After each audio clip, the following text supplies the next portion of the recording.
안녕 친구들, 한 주일 동안 잘 보냈나요? 이제 기다리던 5학년, 6학년 친구들의 개학이 다가왔어요. 우리 친구들 개학도 잘하고 또한 개학을 하는 거에 맞춰서 우리 교회도 이제 초등부 예배를 다시 열려고 해요. 14일부터 4층이 아닌 리모델링 때문에 6층에서 모이게 돼요. 우리 6층에 모여서 함께 이제 다시 예배하는 우리 초등부 친구들 되었으면 좋겠습니다. 이제 마지막 영상 예배 드리는데요. 우리 마음을 다해서 하나님께 예배하였으면 좋겠습니다. 우리 사도신경으로 우리의 신앙을 고백하도록 하겠습니다. 전능하사 천지를 만드신 하나님 아버지를 내가 믿사오며 그 외아들 우리 주 예수 그리스도를 믿사오니 이는 성령으로 잉태하사 동정녀 마리아에게 나시고 본디오 빌라도에게 고난을 받으사 십자가에 못 박혀 죽으시고 장사한 지 사흘 만에 죽은 자 가운데서 다시 살아나시며 하늘에 오르사 전능하신 하나님 우편에 앉아 계시다가 저리로서 산자와 죽은 자를 심판하러 오시리라. 성령을 믿사오며 거룩한 공회와 성도가 서로 교통하는 것과 죄를 사하여 주시는 것과 몸이 다시 사는 것과 영원히 사는 것을 믿사옵나이다. 아멘. 이 시간은 우리가 하나님께 몸으로서 또한 입술로서 찬양하는 시간입니다. 온 마음을 다해 하나님을 찬양하도록 합시다.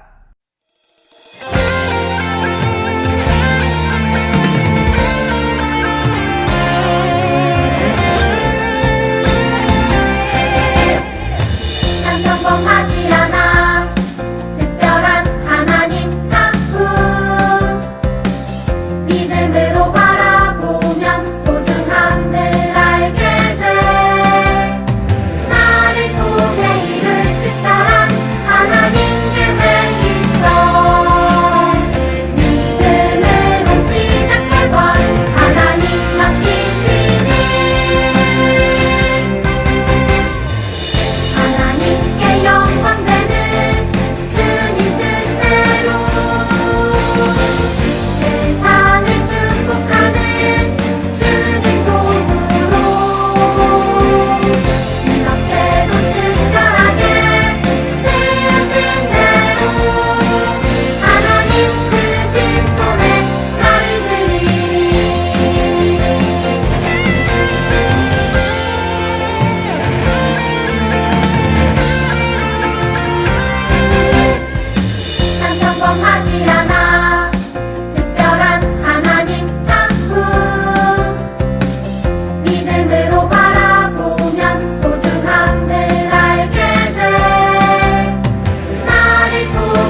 기도하겠습니다.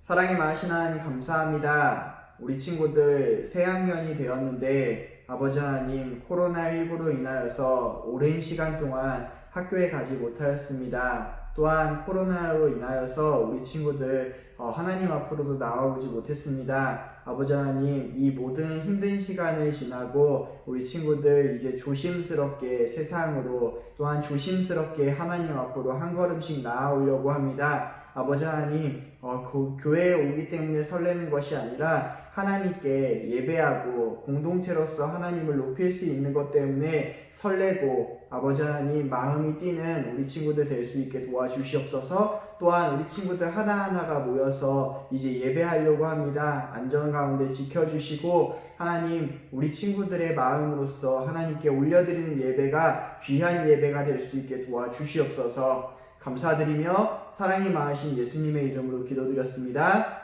아멘. 오늘 우리에게 주신 하나님의 말씀은 출애굽기 20장 15절부터 17절까지의 말씀입니다. 한 절씩 봉독하도록 하겠습니다. 도둑질하지 말라. 내 이웃에 대하여 거짓 증거하지 말라. 내 이웃의 집을 탐내지 말라. 내 이웃의 아내나 그의 남종이나 그의 여종이나 그의 소나 그의 낙이나 무릇 내 이웃의 소유를 탐내지 말라. 아멘. 우리 믿음의 고백으로 말씀 앞으로 나아가도록 하겠습니다. 하나님은 나를 사랑하신다. 하나님은 내 인생에 크고 놀라운 계획 가지고 계신다. 하나님은 오늘도 나와 동행하셔서 그 계획 이루어 주신다. 아멘. 그렇게 될 줄로 믿습니다. 아멘. 우리는 계속해서 하나님이 주신 십계명의 말씀에 대해서 배워오고 있어요. 그런데 이 십계명을 우리가 지금까지는 나는 이거랑 별로 상관없어. 나는 살인하지 않으니까, 나는 간음하지 않으니까 이러면서 나와는 굉장히 먼 말씀이라고 생각했어요. 그런데 이 말씀 속으로 들어와 보니까 이 말씀은 나랑 전혀 상관없는 것이 아니라 나와 굉장히 가까운 말씀이고 내가 그 말씀을 어떻게 지켜야 되는지 알게 되는 말씀이에요. 그래서 십계명은 하나님을 사랑하고 이웃을 사랑하는 말씀이라고 압축해서 우리가 배우게 되었어요. 자, 우리가 지난주까지는 이제 7계명까지 배웠는데 오늘 8계명, 9계명, 10계명을 한번 배워보려고 해요. 자, 이제 8번째 계명을 배워보도록 하겠습니다. 8번째 계명은 도둑질하지 말라예요. 여러분, 우리가 도둑질하면 생각나는 게 뭐가 있죠? 다른 사람이 가진 어떤 물건이나 재산을 그 사람의 허락을 받지 않고 가져오는 모든 행동을 도둑질이라고 이야기하죠. 그런데 성경이 말하는 도둑질은 우리가 생각하는 것보다 그 범위가 훨씬 더 넓어요. 도둑질은 그냥 남의 거 훔쳐오는 거 아니에요? 맞아요. 그것도 맞는데 오늘 성경은 그거에서 점점 넓혀서 우리에게 이야기해줘요. 첫 번째로 남의 걸 훔쳐오는 행위에서 조금 더 넓게는 상거래에 관해서 이야기를 해요. 그 중에서 제일 중요한 게 뭐였냐면 공정한 저울과 공정한 추를 써라라고 이야기를 합니다. 자, 공정한 저울과 공정한 추는 거짓된 거래를 하지 말라라고 이야기를 하는 거예요. 이거는 이렇게 생각하면 돼요.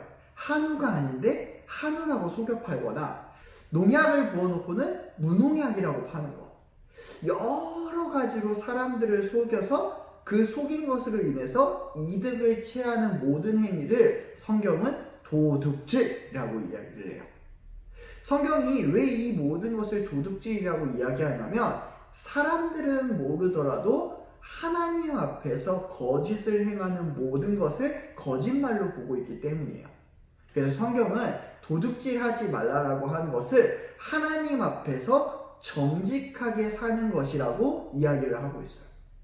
자, 하나님 앞에서 정직하게 사는 게 도둑질하지 말라라고 이야기하는데 그러면 사람은 어디까지 도둑질을 하기 때문에 하나님이 이렇게까지 이야기를 하시는 걸까요? 주변에 있는 사람들 걸 훔치는 거? 아니면 나랑 친한 사람? 아니 나랑 모르는 사람? 아니에요. 하나님은 이 도둑질하는 행위가 어디까지 가냐면 하나님의 것까지 훔치는 사람들이 있다라고 이야기를 하고 있어요. 에이, 목사님, 그래도 어떻게 사람이 하나님의 것을 훔칠 수가 있어요? 그리고 하나님이 그걸 모르시지도 않는데 하나님 거 못 훔치는 거 아니에요? 라고 이야기하는 친구도 있어요. 이건 불가능하다라고 생각하는 사람들도 있어요. 맞아요. 하나님의 것을 인간이 훔친다는 것은 말도 안 되죠. 그런데 하나님은 이 세상을 창조하시면서 하나님이 모든 세상을 운영하시지만 인간에게 이 모든 세상을 맡겨주셨어요. 그래서 인간은 하나님이 맡기신 이 세상을 청지기로서 다스리게 돼요. 자, 청지기라는 것은 자기의 것이 아니에요. 누군가의 물건을 대신 맡아서 관리하고 보관하는 사람을 청지기라고 했는데 하나님은 인간을 이 세상의 청지기로서 세우셨어요. 자, 모든 것이 하나님의 것이지만 인간이 그것을 보호하고 다스리도록 맡겨주셨다는 거예요. 자, 그러면 이 보호하고 다스리는 것은 내 것이란 말인가요? 아니죠. 내 거가 아니라는 말이에요. 내가 키우고 가꾸고 보호하지만 절대로 내 것은 아니에요. 그래서 우리는 하나님을 사랑하는 것처럼 하나님이 맡겨주셨던 인간을 사랑하고 또한 모든 자연 만물을 아껴야 해요. 왜요? 이 모든 것이 바로 하나님의 것이기 때문이죠. 그러니까 하나님의 것을 훔친다는 것은 자연을 훼손하고 그 자원을 가지고 마음대로 함부로 쓰는 것까지 하나님의 것을 낭비하는 것까지 도둑질이라고 이야기합니다. 자, 도둑질하지 말라라고 하는 말씀이 얼마나 거대한 말씀인지 우리는 기억해야 돼요. 자, 그러면 9번째 계명으로 가보도록 할까요? 자, 9번째 계명은 내 이웃에게 거짓 증거하지 말라입니다. 자, 이 계명은 원래는 거짓말하지 말라, 거기에서 끝나는 것이라고 생각해요. 그런데 사실 이 9번째 계명은 그냥 거짓말하는 것에서 끝나는 게 아니라 법정에서, 그러니까 법원에서 판결할 때 쓰는 이야기에 대해서 하고 있어요. 자, 법정에서 거짓된 증언을 하지 말라라고 하는 게 이 중요한 내용인데 여러분은 법원에 간 적이 있나요? 간 적이 없으니까 우리는 법원이랑 상관없는 이야기를 하는 건가요? 아니에요. 자, 원래 모세 시대 때에는 이 재판정에 검사나 변호사가 없었어요. 그러면 이 사람이 죄를 졌는지 안 졌는지를 어떻게 판단할까요? 제일 중요한 게 그래서 증인들의 말에 의해서 좌우되었어요. 그러니까 증인이 정직한 말을 하는 게 매우 중요했죠. 그런데 많은 증인들이 돈을 받고 거짓 증거를 하는 사람들이 너무나 많았어요. 그래서 성경은 증인들이 말을 할 때 있어서 굉장히 중요하게 정직하게 하나님 앞에서 이야기하기를 요구하고 있는 거예요. 그리고 정말 놀라운 게 뭐냐면 이 증인이 그냥 말로만 해서 저 사람의 죄를 만들어낼 수도 있잖아요. 그런데 이 당시의 법은 굉장히 무서웠어요. 이 사람이 말도 하지만 형벌을 내릴 때 그 형벌을 가장 앞에서 시행하는 사람이 누구였을까요? 바로 증인이었어요. 그러니까 증인이 이 모든 것을 가장 먼저 하게 함으로써 양심의 결단, 하나님 앞에서 양심이 찔리도록 만들었던 게 바로 이 당시의 법이었어요. 그런데 문제는 사람들이 죄를 저질러도 서스름 없으니까 오늘 하나님은 명령적으로서 이것을 이야기하시는 거예요. 사실 하나님 앞에 산다는 것은 하나님을 두려워하고 거짓말을 하지 않는다는 건데 많은 사람들이 하나님 앞에 있다라고 생각하지 않아요. 그냥 나 혼자 있으니까 아무도 모를 거야 라고 생각하는 거죠. 그런데 오늘 성경은 이 모든 것을 깨부시면서 이야기를 하는 거예요. 너희를 바라보지 못하는 하나님은 없다. 하나님이 계시지 않는 곳은 없다. 그러니까 너는 거짓 증언을 하지 말라라고 이야기해요. 자, 거짓말이 어떤 건지 이제 조금 알게 됐나요? 그런데 성경은 거짓말을 조금 더 확장해서 우리에게 이야기해 줍니다. 거짓말은 그냥 거짓된 말을 하는 게 아니에요. 우리 입술에서 아무런 말이 막 나간다는 거 여러분 알고 있나요? 그런데 여러분 갑자기 우리 마음이 욱해서 욕이 나가기도 하고 거짓말이 나가기도 하고 죄된 말을 막 쏟아내는데 그것은 왜 그렇죠? 바로 우리가 죄인이기 때문이에요. 이 거짓 증언은 어디까지 내려오냐면 우리 마음까지 내려오게 돼요. 우리가 남을 흉볼 때는 어떤가요? 누군가 잘못된 일을 많이 흉보나요? 아니면 그 사람 자체가 싫어서 흉이 아닌 것까지 흉으로 볼 때가 더 많은가요? 후저가 더 많은 거예요. 왜요? 우리 마음속에 이미 악의를 가지고 저 사람이 허용하는 모든 것을 안 좋게 보거든요. 그래서 사람들은 그 사람이 시킬 때문에 확실치 않은 추측성 소문을 내는 경우들도 많아요. 그런데 오늘 성경은 이 모든 것을 거짓 증거로 보세요. 그래서 하나님은 우리에게 수근수근하지 말라라고 이야기하고 수근수근하는 자를 멀리하라라고 이야기하세요. 자, 여러분이 하나님의 사람이라면 평생 여러분은 다른 사람의 뒷소문을, 뒷이야기를 말하는 자가 되지 않길 바래요. 왜요? 우리는 하나님 앞에 서 있는 자들이거든요. 하나님이 듣지 못하는 말, 듣지 못하는 행동은 없다는 것을 우리가 기억해야 됩니다. 자, 마지막 10번째 계명이에요. 자, 10계명의 마지막 10번째 계명은 탐내지 말라는 겁니다. 자, 이 마지막 계명은 10계명을 완성하게 만들어요. 자, 우리가 그렇다면 우선 탐낸다는 게 뭔지를 알아야 되는데, 탐낸다는 것은 어떠한 것에 생각 또는 마음이 든다라고 하는 뜻이에요. 자, 따라서 탐내지 말라라고 하는 명령은 바른 마음 상태를 촉구하는 명령이에요. 자, 탐내는 것은 마음이나 생각으로 어떤 것에 눈독을 들이는 마음의 태도를 이야기해요. 자, 그런 마음으로 어떠한 것에 눈을 들이기 시작할 때, 눈독을 들이기 시작할 때 그 마음이 그것을 취하는 행동으로 나타나는 것은 시간 문제라는 거죠. 그래서 10번째 계명은 행동도 중요하지만 행동의 원인이 되는 마음속의 욕망에 대해서 더 관심을 집중하고 있어요. 10번째 계명은 지금까지 우리가 다룬 다른 9개의 계명들을 완성시키면서 이 모든 계명들을 바르게 수행하기 위해서는 외적인 행동뿐만이 아니라 우리의 마음을 살펴야 한다는 중요한 진리를 보여줘요. 여러분, 1계명부터 9계명을 잠깐만 다시 한번 생각해 보세요. 하나님이 아닌 다른 신을 섬기는 태도에는 하나님 한 분으로만 만족하지 못하는 탐심이 숨어져 있어요. 하나님을 형상화시키려고 하는 행동의 이면에는 하나님의 힘을 이용하려고 하는 탐심이 숨어 있어요. 하나님의 이름을 막 잘못된 맹세를 남발하고 하나님의 사람으로서 거짓되게 생활하는 것은 그 이름을 주문처럼 사용하려고 하는 인간의 탐심 때문이고, 안식일을 지키지 못하는 것은 돈에 대해, 권력에 대한 탐심 때문이에요.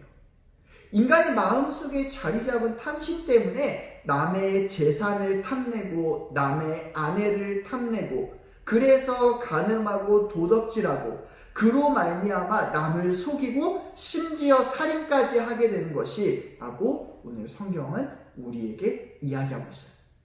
그러니까 1계명부터 9계명의 중심에는 바로 이 10번째 계명이 자리 잡고 있는 겁니다. 이 말씀이 오늘 여러분에게 찔림이 된다면 가슴을 치면서 하나님을 찾아야 돼요. 왜요? 우리가 죄인이기 때문이죠. 그런데 이 말씀을 듣고도 아무렇지 않다면 우리는 또 가슴을 치면서 하나님을 찾아야 돼요. 왜요? 우리는 절대 이 말씀을 듣고 자유로울 수 없거든요. 목사님이 뭐라고 했죠?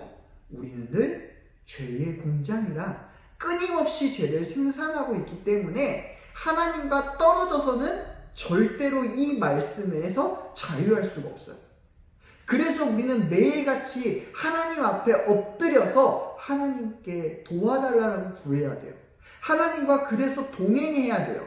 그래야지만 우리는 죄에서 벗어나고 하나님의 뜻대로 이 10가지의 계명을 다 지킬 수 있는데, 우리는 하나님을 찾지도 않으면서 이 계명은 지킬 수 있다라고 생각해요. 이 계명은 나와 멀리 있다라고 생각해요. 사랑하는 우리 친구들, 나는 매일 하나님을 찾고 있나요? 하나님과 동행하고 있나요? 다시금 말씀을 깊게 묵상하는 하나님의 사랑이 우리 귀한 친구들 되길 간절하게 소망하겠습니다. 기도하겠습니다. 사랑의 마신 하나님 감사합니다. 오늘도 우리에게 말씀을 주셔서 죄된 우리가 하나님을 다시금 찾을 수 있게 해주셔서 감사합니다. 하나님, 우리는 죄가 많은 죄인입니다. 언제나 우리 마음 가운데 탐심이 가득하여서 하나님, 이 10가지의 계명을 지킬 수가 없습니다.